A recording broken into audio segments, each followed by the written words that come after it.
Hello and good morning, and welcome to Coffee and Candidates. I'm Leonardo McClarty. I'm the president of the Howard County Chamber, and like to welcome each of you that are tuning in either live or that may watch this on demand later. I want to thank you for joining us this morning. Coffee and Candidates is really something that the Chamber has put together. It's just part of our efforts to provide information on the candidates to the Howard County community, but particularly as it relates to business development, economic development related matters. Certainly, we'll have some discussion on some topics that overlap into other areas. But as a business organization, we certainly want to hear the candidates' thoughts as it relates to creating jobs, as it relates to economic development, and so forth. So we're excited this morning to have the candidates with us from our District 9A. And so that is going towards the western part of the county. And as we were talking earlier, it's a big segment of Howard County. And with redistricting, it also goes into a portion of Montgomery County as well. And so with that, I want to also add this premise that the Chamber does not endorse candidates. We will advocate for or against an issue, but we do not advocate for or against individuals. And so thus you'll see representatives from all parties participate in different events. I'll also will just add that we are expecting Delegate Trent Kittleman, who did inform me she had a previous engagement, thus the 9 o'clock start. And so I do want to just acknowledge her and expect her shortly. But with that, we will start with introductions of our candidates. First, just having them introduce themselves, as well as sharing with us what would be their top 3 legislative priorities if they were elected. And we're going to go in alphabetical order, and basically and then from there we'll rotate it. And I think this is one of those few times I can't ever recall having a meeting where I've had 3 names so far at the end of the alphabet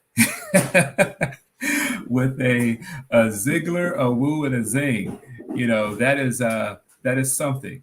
But so with that, I guess, Chow, this may be the first time that you get a chance to go first. So if you would feel free to introduce yourself and share what would be your priorities. Leonardo, good morning. Thank you very much for the opportunity to speak with the Howard Chamber. I think this is not the first time we met.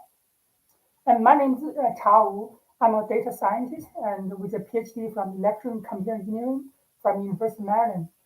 And I have 2 children in our public school system. I'm an immigrant. I'm a community volunteer. I've been serving the Howard County Board of Education for the last 3.5 years.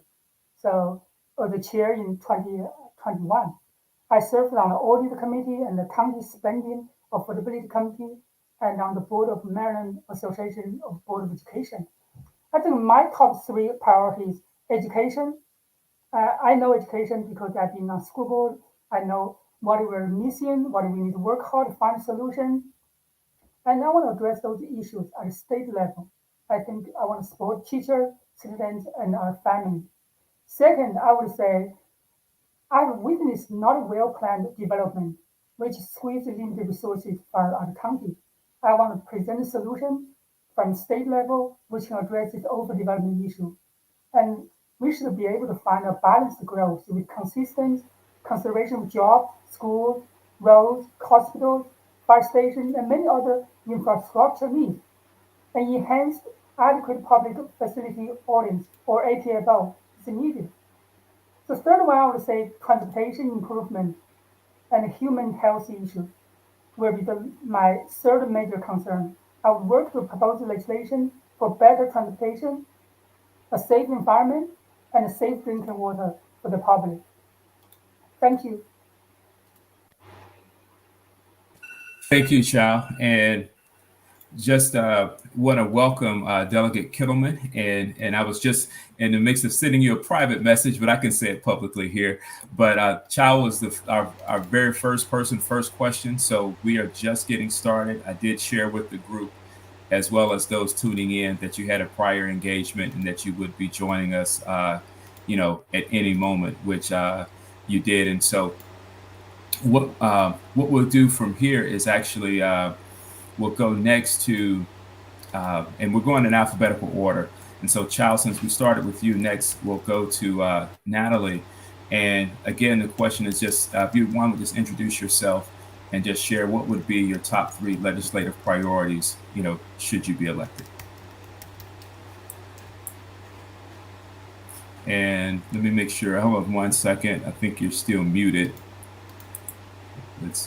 Okay, got it. You're unmuted now. Great. All right. Wonderful. Yes, Jenny and I share a terrible electoral disadvantage, so I sympathize with you. We'll have to ask people to vote from the bottom, right? But so my name is Natalie Ziegler. I am a former journalist and owner of a jewelry manufacturing company, and I currently and have for many years own and operate a feed grain farm. I am delighted to be here. My top three priorities are, first of all, implementing the blueprint for Maryland's future in a way that really gets the outcomes that justify the money that we're going to be putting into it. I would also really like to enshrine full reproductive rights in the Maryland Constitution. And my third, this is not necessarily in order of importance, priority is redevelopment in Baltimore City, addressing the crime along, of course, with the schools, and doing everything we can to make Baltimore the economic engine that it could and should be.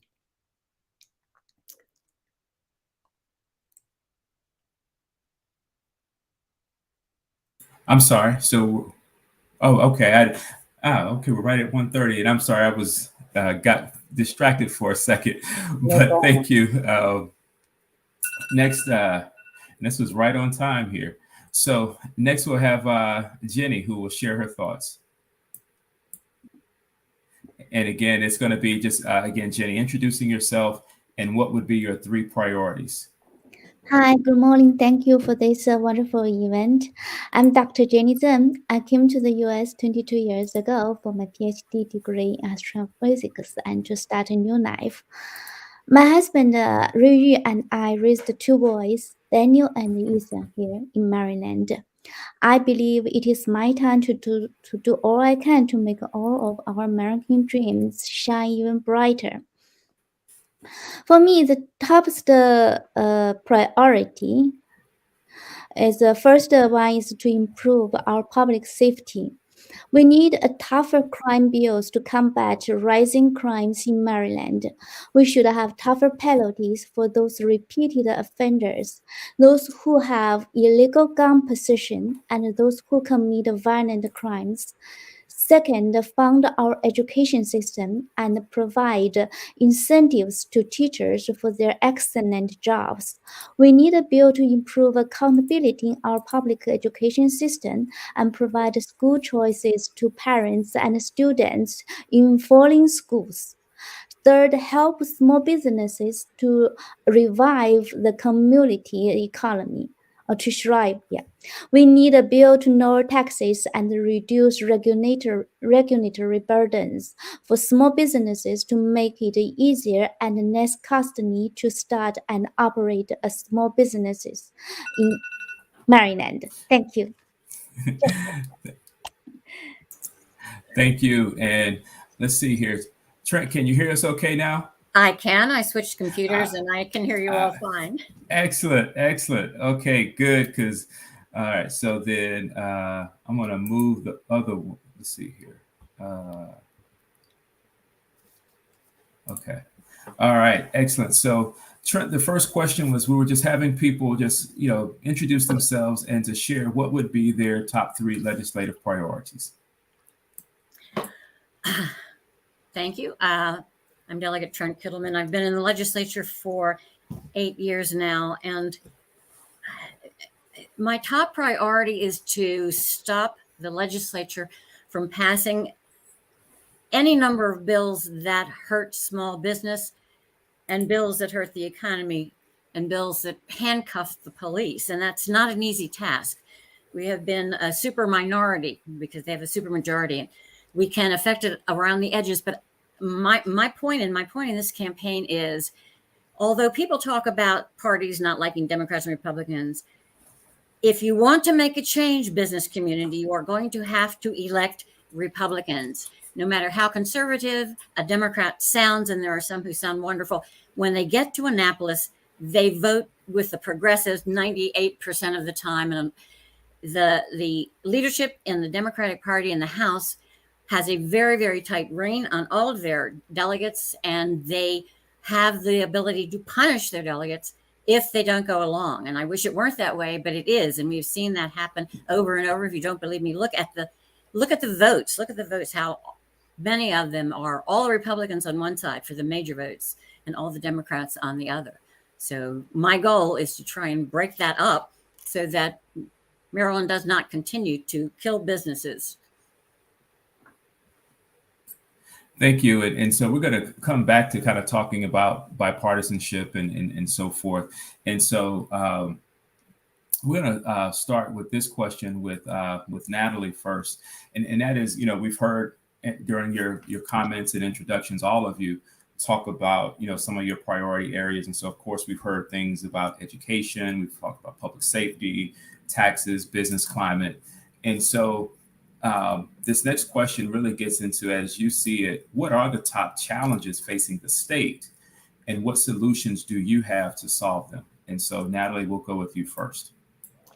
Well, to me, clearly one of the top challenges is climate change. Maryland is second only to Louisiana in terms of the number of communities that are expected to be continuously flooding because we have 3,000 miles of coastline and lots of areas in our cities that have already had floods. And one of my concerns is that while we've passed some good legislation to try and address it, I don't think we have really thought through the transition and how we make that transition, because there are going to have to be some very big changes. And it's not necessarily clear to me that we've really thought through how we go about that. So that's one. Number two, learning loss from the pandemic, I think, is a really, really serious problem. We certainly don't want to be facing not a generation, but a chunk of our future workforce that really never learned to read properly, never got the skills that they will need going forward. And then the third challenge is a very uncertain economy, inflation that, they're trying to bring it down, but I have lived through a period of very high inflation, as we were saying before, different because it also had very high unemployment. And now we have very low unemployment, which contributes to the supply side problem. Sorry. No, thank you. So next, we're going to go to Jenny with the same question. And again, as you see it, obviously you have your priorities, but as you see it, what are the top challenges facing the state and what solutions do you have to solve them? I agree that the top challenge facing the state currently is to restore community in the post-pandemic era. First, we need to restore balanced governance, as Delegate Trenton Kidman mentioned. Our state is in the wrong direction. The cultural and ideological warfare brought upon us by the supermajority of Democratic Party is tearing apart our communities, and we are seeing the damage to our public safety, education, and economy. So we need to restore restore the balanced governance. I also consider the another top challenge is the high taxation and high cost of living, which causes the big a big challenge to our community. They put Maryland in a less competitive position to bring bring private businesses and create jobs in the private sector, as compared to our laboring state, such as Pennsylvania and Virginia. Maryland has a very good economy, benefiting from federal spending and the public sector. But majority of people do not work for federal government. The working class does not enjoy the economic benefits without a good paying private job and under high cost of living. I personally think this is the largest challenge of our state. Thank you. Thank you. And so next, I think this will go to Trent. Same question. Again, in terms of top challenges facing the state and solutions to solve them. The top challenge facing the state of Maryland is our education system, something that I have been becoming intimately involved with for the last 6 years, starting in Baltimore City, which, although that is not our constituency spends a great deal of money and sends a great deal of money to the city, which we would be delighted to do if we got any benefit from it. One of the bills that I had put in last year was, well, actually, I put it in more than 1 year. Kids today are not being taught anything about American history that gives them the civic understanding of their role in protecting our democracy.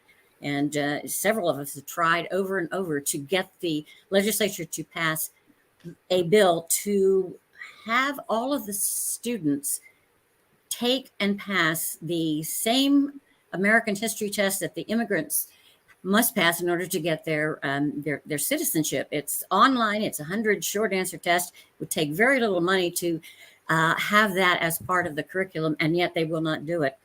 And the other issue that I talked about earlier is the business climate. I put in a bill last year to the prevailing wage law. Every year, the Democrats extend the reach of the prevailing wage law, which means that companies have to spend more to do the same kinds of things. And I put in a bill to have a 4-year moratorium on prevailing wage in building schools. We are desperately in need of building and remodeling schools in this state, and having the prevailing wage waived for several years would make a huge difference in the amount of money we could spend to get those schools updated. Thank you. And so, Chow, as we wrap up this second question here, what do you see as, again, top challenges facing the state and, again, solutions to solve them? That was me. Yes. Thank you, Leonardo. So, and I think for legislatures, it's really important to get things done, right? So for me, I think that the top challenge we're facing will be education, which is how to address blueprint and get the number clear, like how to find the contributions needed from individual county and from state. How do we share the cost more clearly and fairly? So right now, I think that people are here because we don't have a clear path to really implement that. I want to support education at the same time. I want to make sure we find a clear path to go forward. And how do we do it right? And Howard County, I would say personally, it's not treated fairly, and because we're perceived as rich county.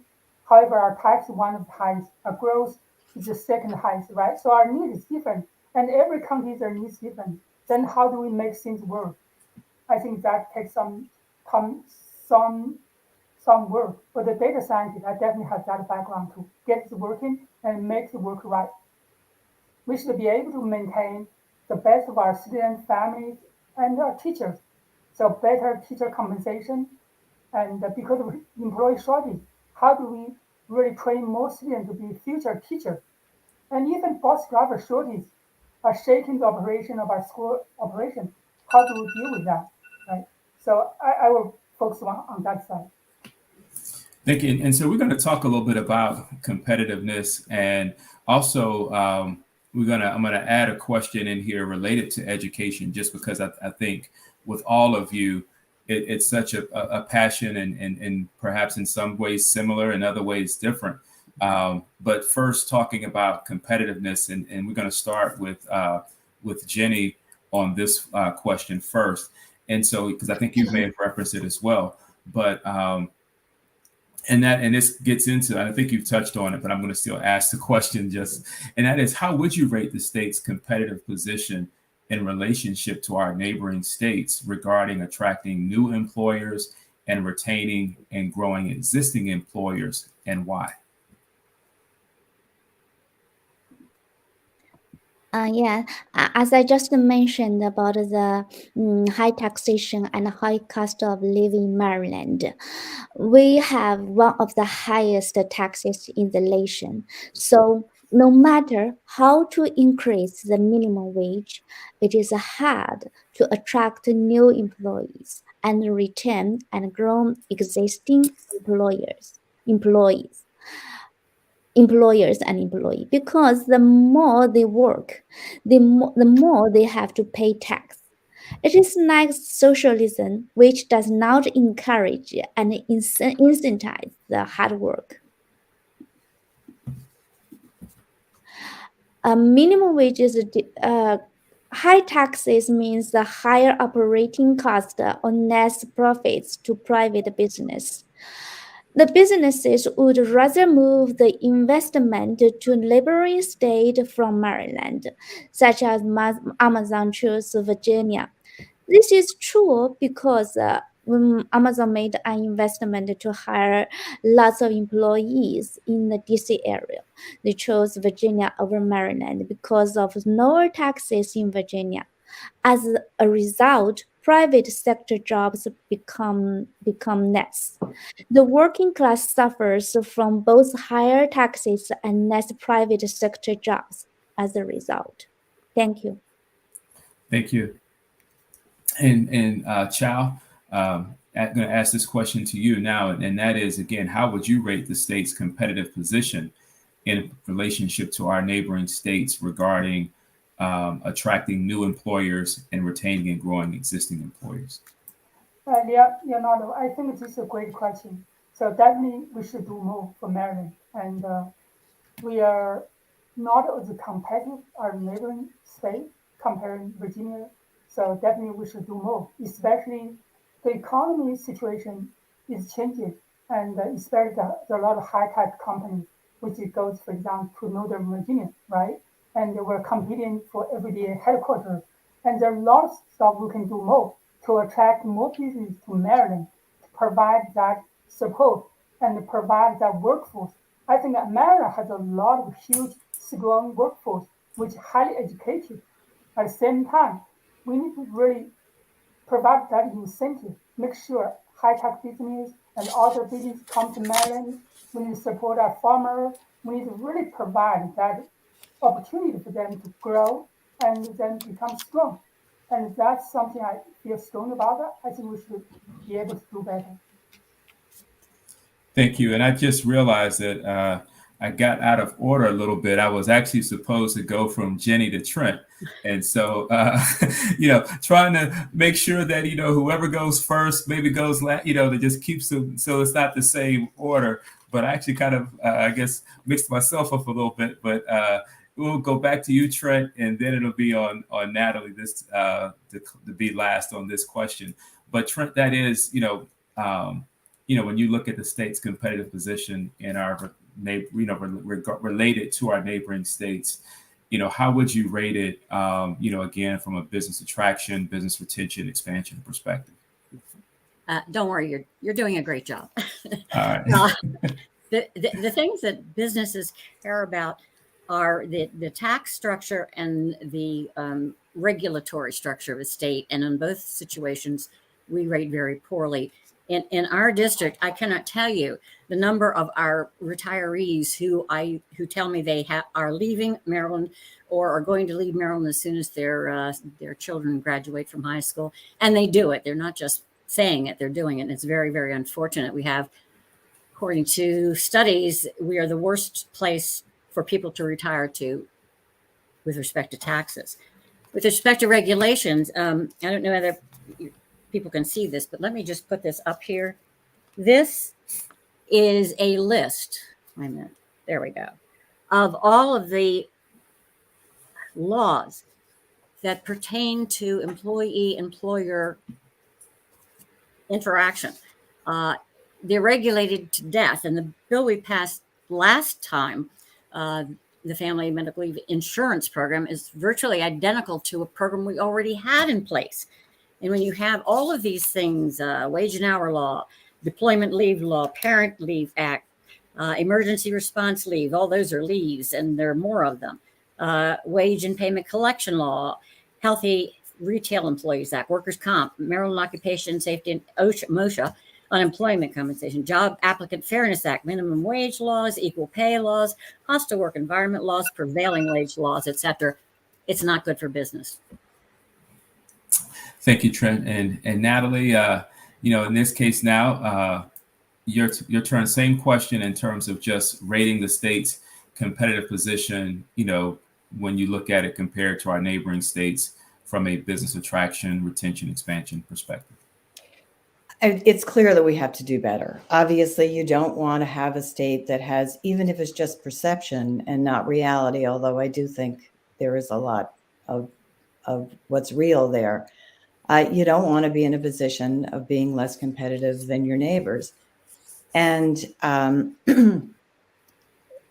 there are two things. One thing is, I do really believe that large corporations follow a talented workforce. Getting workers right now is incredibly hard for every kind of business at every level. So I think that an emphasis on apprenticeships, on non-traditional apprenticeships, I think that shoring up our education system, redeveloping Baltimore in a way that provides the kind of amenities that attract talented young people, which would include transit, are things that we certainly can do. But I also would like to see a really good look at the regulations that we have, just to see where we could cut them down, where we could make things easier, particularly for small businesses. I like the idea of having effectively a concierge who would be able to walk people through setting up a business. I read an article, this was actually many years ago, so it's funny, history repeats itself, about a woman who was Chinese who had a candle factory. Never mind. No, well, I was going to say, if you want to finish that thought, I'll allow you to finish your thought. She wanted to bring it from China to Laurel, and she went through the absolute tortures of the damned. It was the most ridiculous thing I've ever heard of. And I just thought, why aren't we sending her champagne and roses? She wants to bring jobs here. So why don't we have an office that is dedicated to welcoming new businesses and walking them through the process, which itself could also be made easier. Thank you. And so we're going to start this next question. Actually, Natalie, we're going to start with you while we have you on screen here. And this is going to get into some of these regulations that certainly that Trent touched on, and even I think Jenny as well. And so, as an example, this past session, we saw the passage of the Time to Care Act, and so which, many businesses, certainly are supportive of, paid family medical leave and that concept. But yet the legislation that was passed specifically has led to, a lot of consternation among employers just due to the numerous uncertainties and unanswered questions related to the bill. And so the question is, what are you prepared to do during the next section to address the significant confusion and uncertainty as it relates to the Time to Care Act? Well, I have to admit, I have not read the bill, but clearly a bill that causes uncertainty needs to be rewritten. I mean, obviously, good or bad, at least a bill ought to be clear about what it says. But this really brings up a big issue for me that I keep thinking about, and I'm just going to ask a question here because I don't know the answer. I really think that we have an underlying problem in our society right now where what workers need in terms of living wages, time off to go to the doctor, look at this railroad issue, reasonable benefits, a way to make a life for themselves that work. That workers need that. And at the same time, we have an awful lot of small businesses that literally cannot afford to provide it. And in this country, we expect our businesses to do all of that. They have to provide healthcare, they have to provide time off. In other countries, that is not put on businesses. And I think this is something that we really do need to think through. Small businesses employ 70% of people in this country nationwide.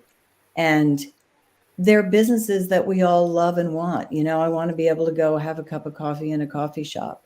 I also know that the people who work in the coffee shop need to be able to pay for a roof over their heads, food, etc. And I think there's a real underlying problem there. Thank you.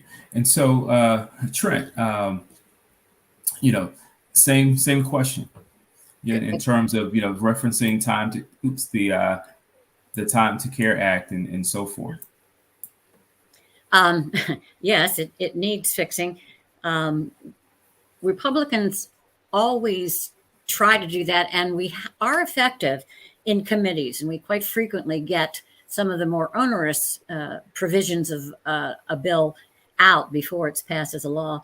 Sometimes I think the Democrats put them in there just so that they can take them out.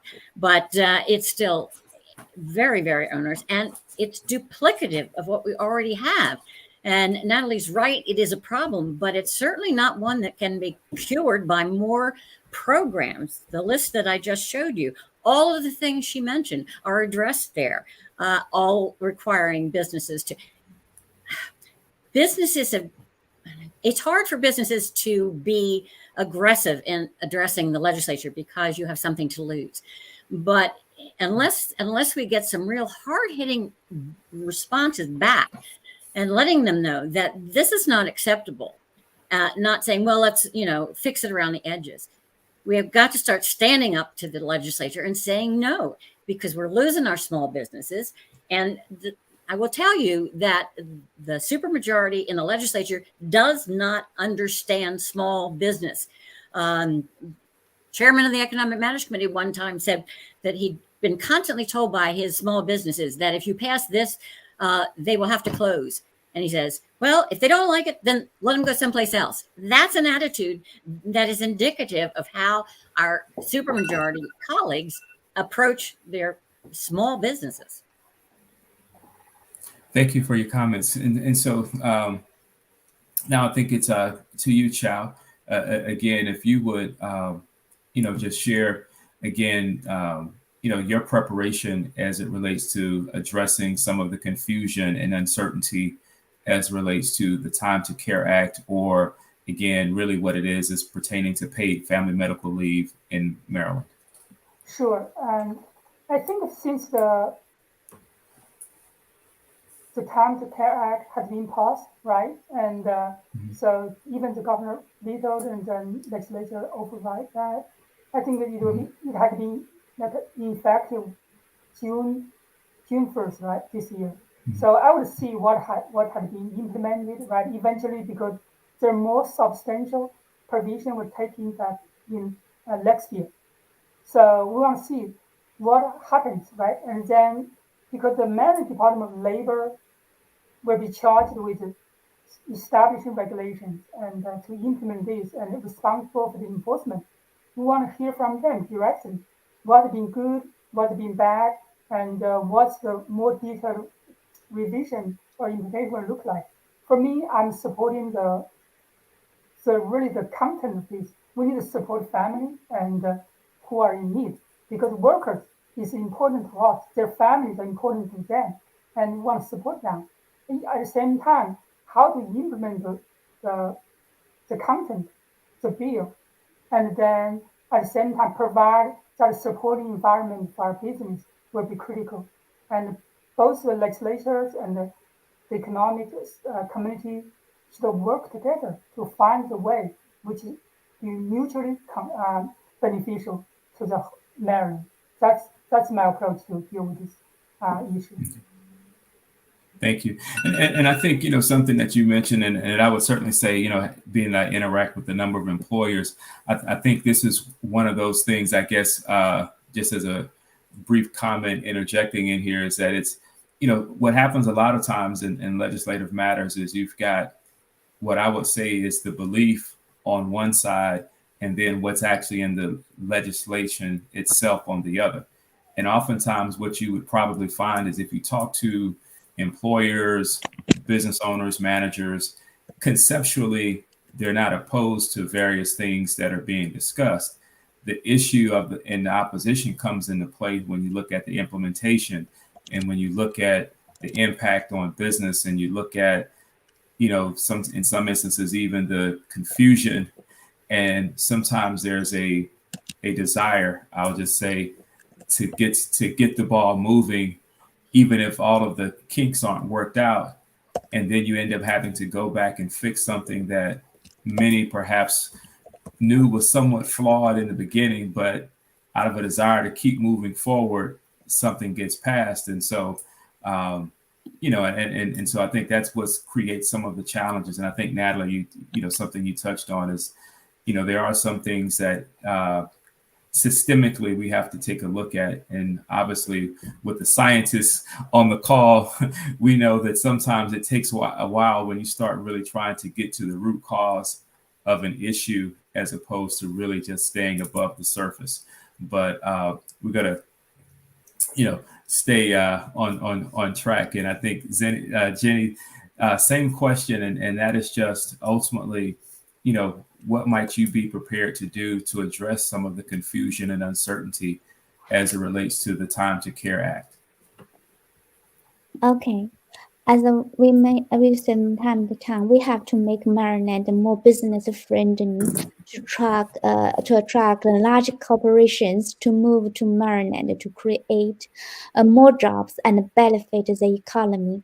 When Amazon decided to make a large investment in the DC area, they chose Virginia over Maryland largely because of the lower taxes in Virginia.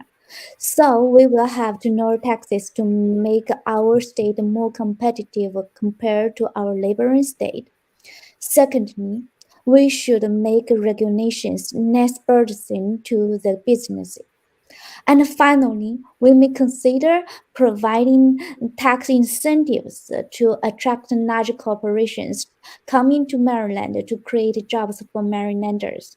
Republicans always advocate small government, no tax, and giving more freedom to small businesses. Not another government office, as Natalie mentioned, unfortunately.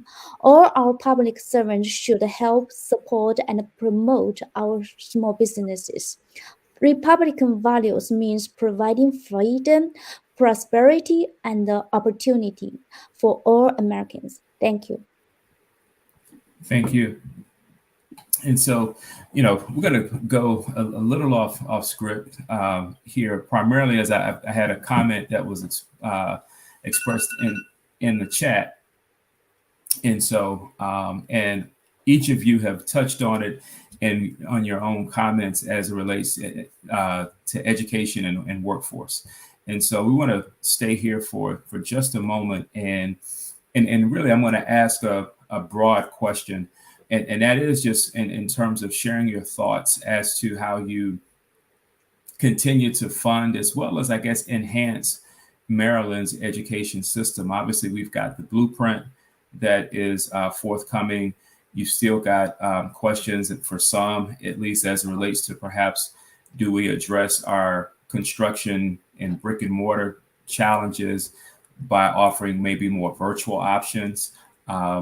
You've still got the charter school movement that's afoot in some areas. So this question is really just going to be a broad question in terms of just education and kind of really sharing your thoughts as to how you would continue to enhance Maryland's education system.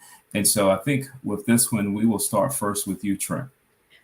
Thank you.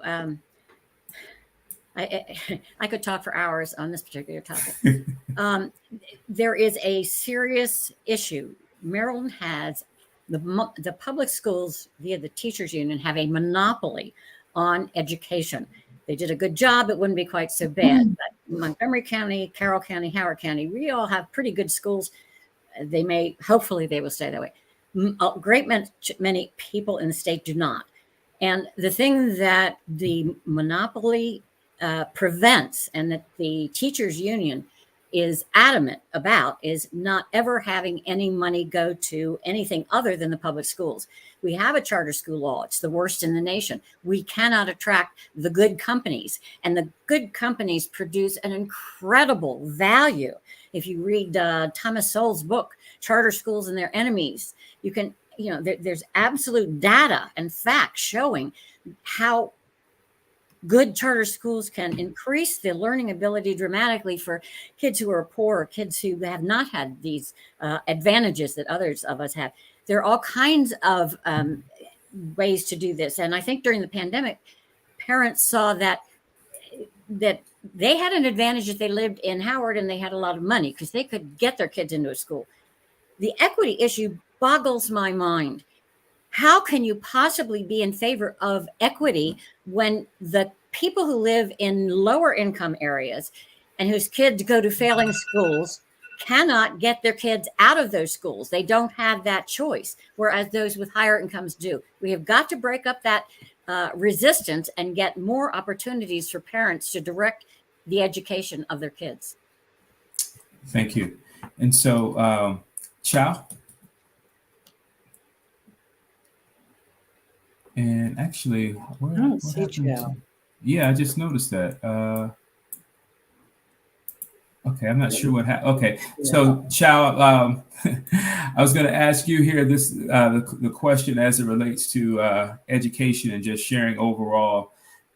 Again, how would you enhance Maryland's system from an education perspective if in the General Assembly? Sure, I think you touched a lot of topics, and so number one, for example, virtual school. I personally support virtual school. I think it needs a need for some students. At the same time, I don't think a virtual school should be the solution to address overcrowding. Overcrowding can only be addressed by building the schools at the right location. So I think I'm proud to say we're going to open High School 13, which will address our overcrowding at high school level. At the same time, we know we need a high school in Electorate in order to meet the needs there. And we have a huge development there. We see keep increasing student population. At the same time, we are not able to really keep track of the growth. So we need to plan earlier and plan well. The other part I would say is really the budget side, right? How do we make sure our budget align with the growth of the student population? And that will be a big topic. How do we align that funding? And in the past, we always keep it really like for growing counties and not growing counties, right? The challenges are different. For Howard County, our student population grows yearly, but every year we're using old years, previous years, student enroll number as our budget discussion point. So that means as long as the new budget year comes, we know every new year we have increased 500 to 1,000 new students. That means we're starting short of $5 to $10 million budget. I think that's a concern should be a concern for many of us to get it right. Thank you, Chow. And next will be Jenny. And so again, just share your thoughts as it relates to education and how you would enhance Maryland's education system. Yes, it's never too much to emphasize the importance of education. Our next generation is the future of our nation. As a candidate, I advocate for maintaining politics outside of schools, maintaining educational standards, opposing progressive indoctrination, supporting parental voices, opposing radical school redistricting, and empower parents' voice instead of indoctrinating our children with controversial left-wing ideologies. The school system should focus on improving academic quality and closing achievement gap, and let parents teach value to their children. Also, one very important platform for my campaign is to restore excellence and common sense in education, restore high academic expectation and proper evaluations to improve students' school performance. Invest more resources in area most needed to get every student college or career ready. Provide incentives for good teachers and improve accountabilities of our school education system. Consider providing school choice programs from public school, charter school, and private school, and homeschool even. Provide parents with school education choices for competition and excellence in education, and the children an opportunity to receive quality education outside of their public schools. Thank you. Thank you. And so, with that, we're going to turn our attention to something else that's just come up, and I think that I've heard mentioned as well. We've got enough time, I guess, probably for maybe two more questions as it relates to maybe this one, and then as we get ready to close. And that is really talking about the environment and sustainability.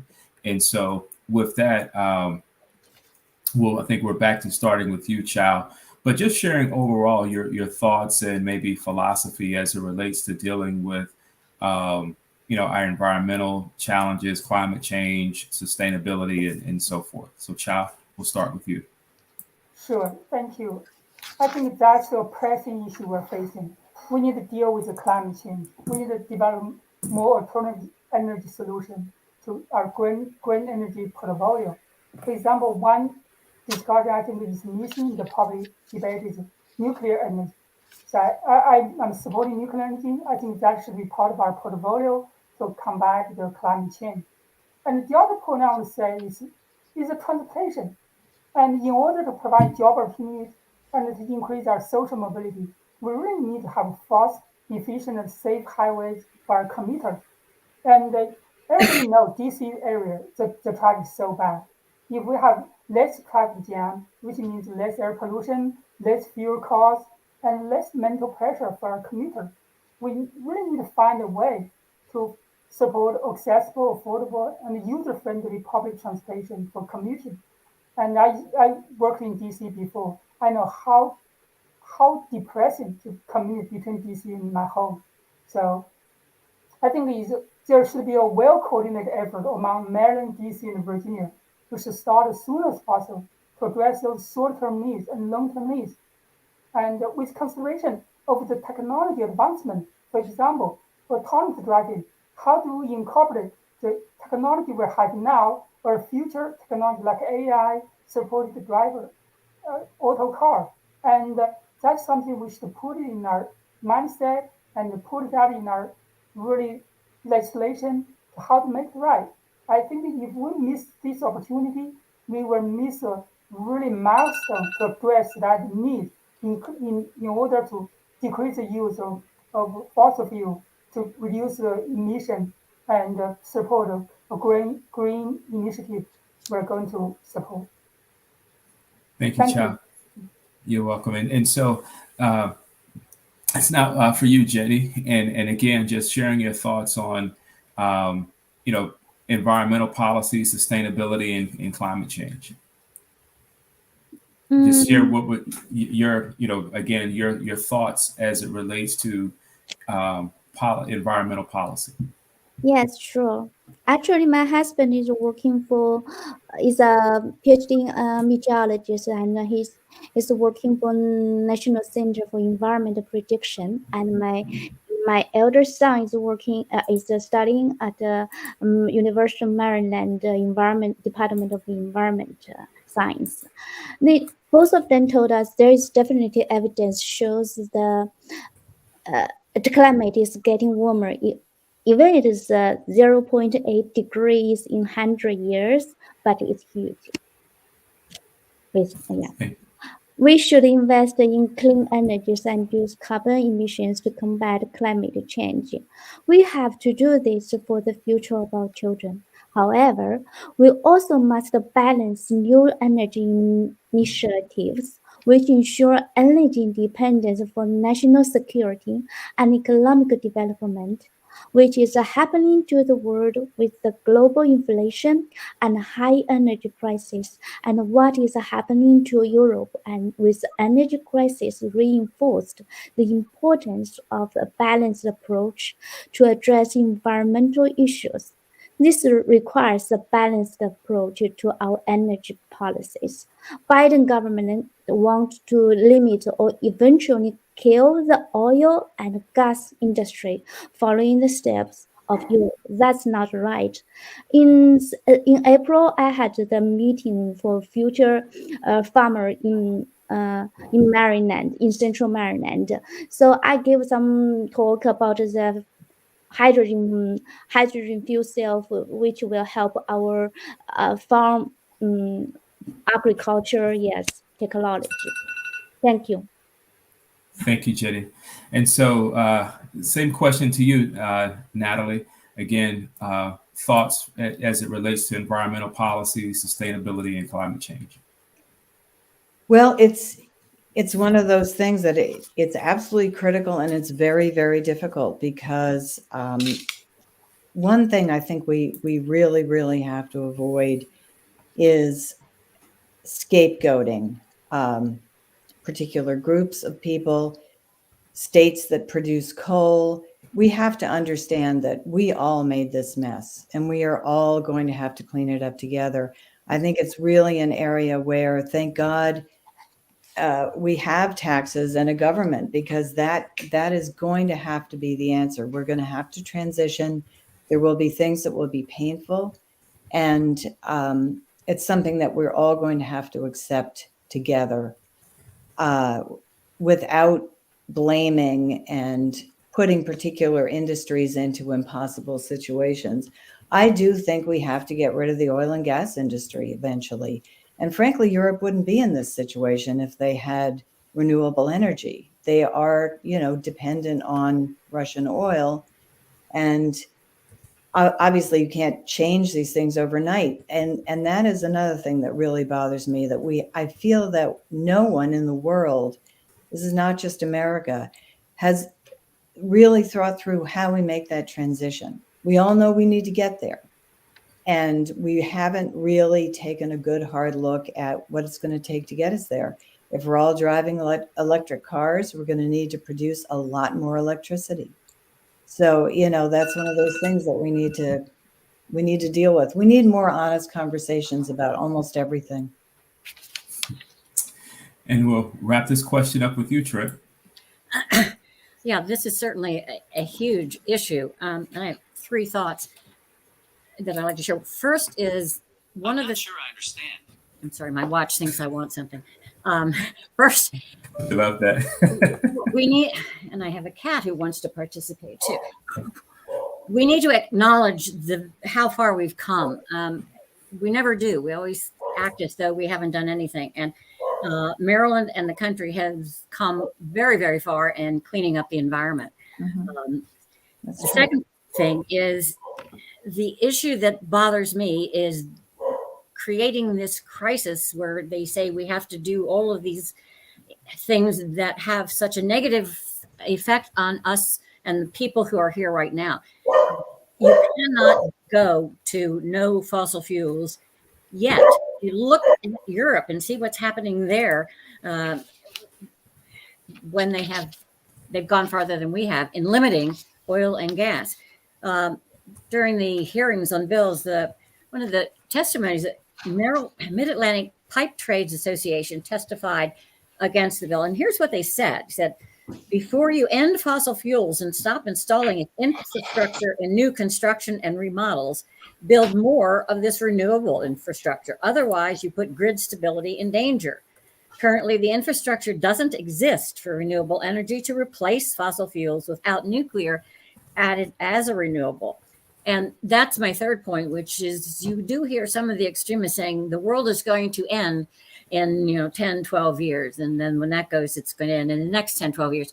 My question to them is, why is it you are not supporting nuclear energy? The answer is usually, well, it's too dangerous. And I say, if you don't want nuclear because it's too dangerous, do you think that's more dangerous than the world ending? So there's a little bit of hypocrisy there. And with that, we're coming up on the end of our time together, and so this will be the last question, and so and that is, we talked, I think, early on as it relates to the number of bills that ultimately pass on party lines, and so with that, and we see each legislative session seems to find more bills, that are passed on party lines. And so how will you work in a nonpartisan manner with legislators whose party differs from your own? And so we're going to start and work our way backwards this time. And so we'll go with you, starting with you, Trent, and then end with Natalie. So Annapolis is a much nicer place than Congress. We do get along with our colleagues, but the idea that we can work together cooperatively is a little bit naive when they have a supermajority. They sort of treat us like, okay, well, they'll pat us on our heads and give us a few things here and there. But there are times, and let me give you a really good example of what is frustrating. The Second Amendment gun issues is extremely volatile. Let me talk about one bill that was not on either side. In this state right now, theft of a gun is only a misdemeanor, and commission of a violent crime with a gun is also only a misdemeanor.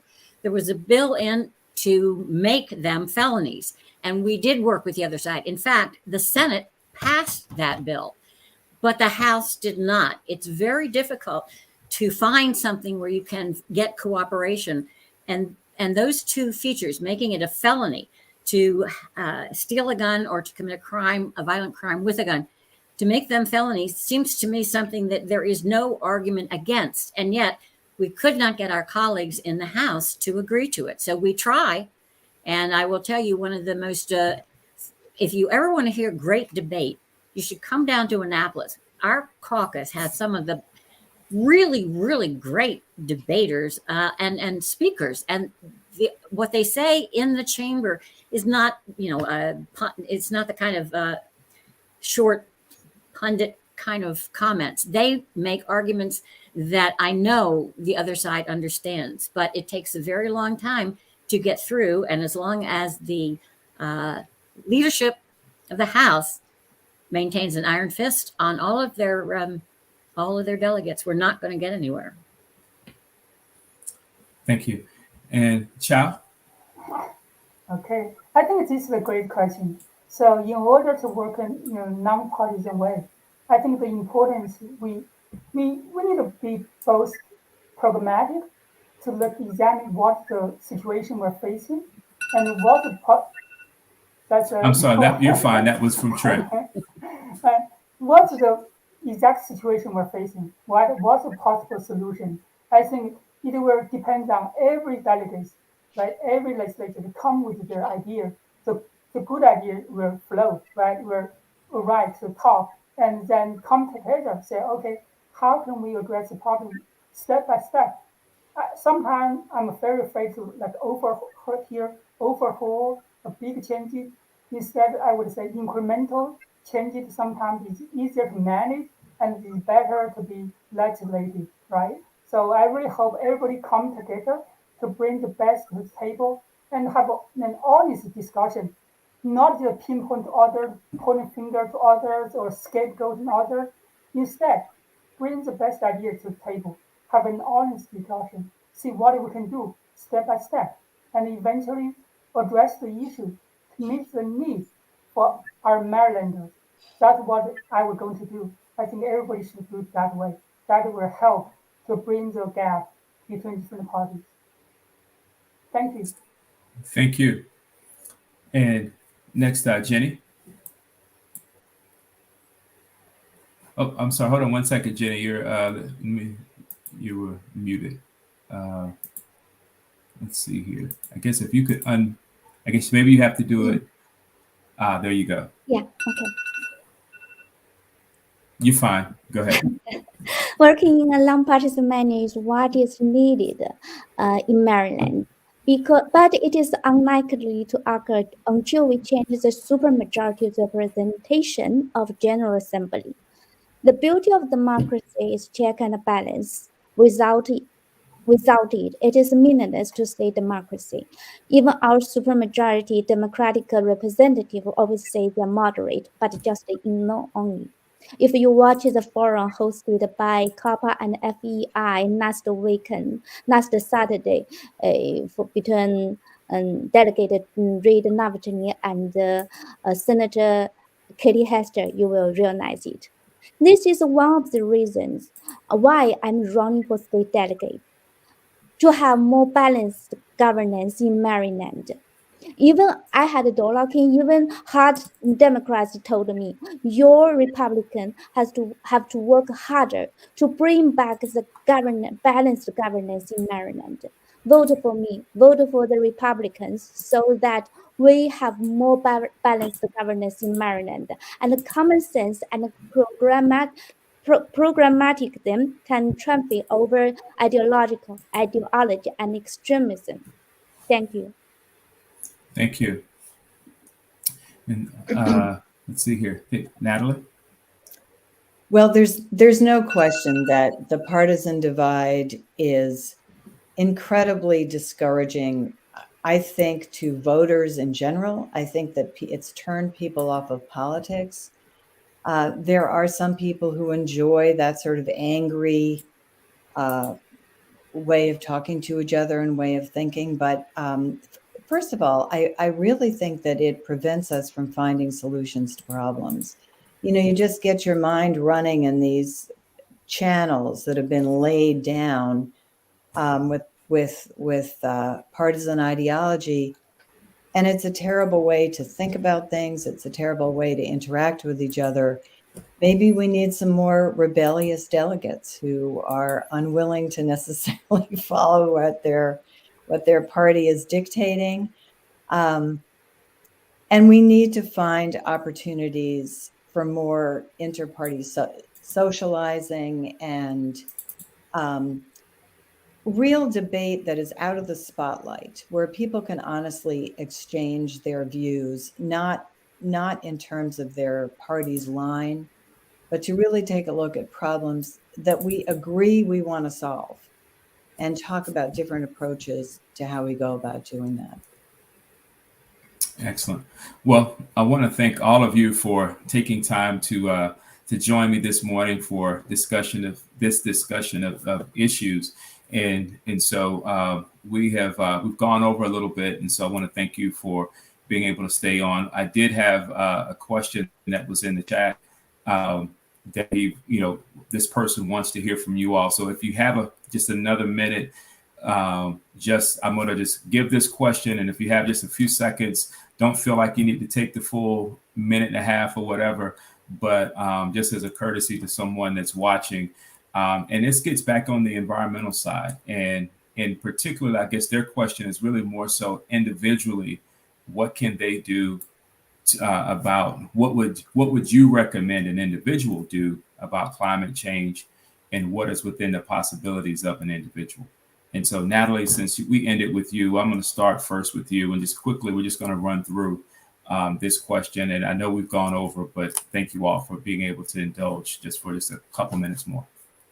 Well, this is not something that everybody can do, but I just converted our house to solar, which is very exciting. So we're producing 114% of our electric needs and storing the rest in a battery. This just started, so I have no idea if it's really going to work as advertised, but I thought it was one thing that I could do. Excellent. Thank you. And so, Trent? I actually tried to get my house to go solar, but they could not figure out a way to put it on my roof, unfortunately. And I drive a hybrid car. I think there are a lot of things individuals can do on their own. And I hope that that gets some publicity, because when you do something voluntarily, you're much more likely to get good compliance. You also asked us to talk about how people could find out more about us. You can find out anything you want to know about me as far as my position on issues goes, because I've been writing a weekly newsletter for the last 7 years, and every single one of them is up on my website, trentkittleman.com. So I encourage you to take a look. And if there are any things that you see that you don't like or that you do like, just let me know. My contact information is up there. Thank you. Thank you. And let's see here, Chow. Okay, I think on personal level, there's so much we can do. So reduce the energy consumption, right? Without that, we're not good. And then make your energy more efficient and more green, like what Natalie said, right? Maybe a solar panel roof, right? And then the other point I would say, reading something about new energy, that is important. About, for example, nuclear energy, our future fusion energy, that is something I'm rooting for. Like maybe in 50 years, we're able to have a fusion energy, which really reduce the need for fossil fuel, for gas, and that will be something. But we need research to support that. We need research funding to support our education, to improve the education side, and that takes a lot of investment. With them, I think a lot of people will be convinced, at least see the light in the tunnel. We'll be able to have a different energy portfolio, which can combat the climate change. Thank you. Thank you. And lastly, Jenny. And this question is, I'm sorry, yeah, there you go. And the question was just simply, what can individuals do about climate change and what's within their possibilities? For climate change, definitely we need to protect our environment and stop those excessive development. I know it's under some big plan, and protect our farmland, advance agricultural technology. For especially in District 9A, we have a lot of farmland. So also for new energy, actually, I got some negative opinions about solar energy, solar panel from Princeton scientists. And we do get some positive confirming about hydrogen fuel cells from various source, and such as from our energy administration, is the Department of Energy Administrator support this hydrogen fuel cell things. I think we need more investment, more research. Yes, we need to support. That's all. Thank you. Thank you. And thank you again all for joining, and for our candidates. Again, want to just remind everyone and certainly encourage them to go vote, regardless as to who you vote for. The big thing is exercise that right. As I like to, there are too many men and women that truly gave their lives for us to have the rights that we do, and the ability to participate in the electoral process. Also, I will tell you that we will be back on Tuesday, and we will have, we're going to stay in the western part of the county, and we're going to have a Senate conversation with Delegate Reed Novotny and Senator Katie Fry-Hester. And so I invite you to join us at 8 o'clock on Tuesday. Grab that cup of coffee, tune in to either YouTube, Facebook, or LinkedIn. Thank you all, and have a great rest of your weekend. Thank you so much. Nice to see you. Thank you. Have a wonderful day.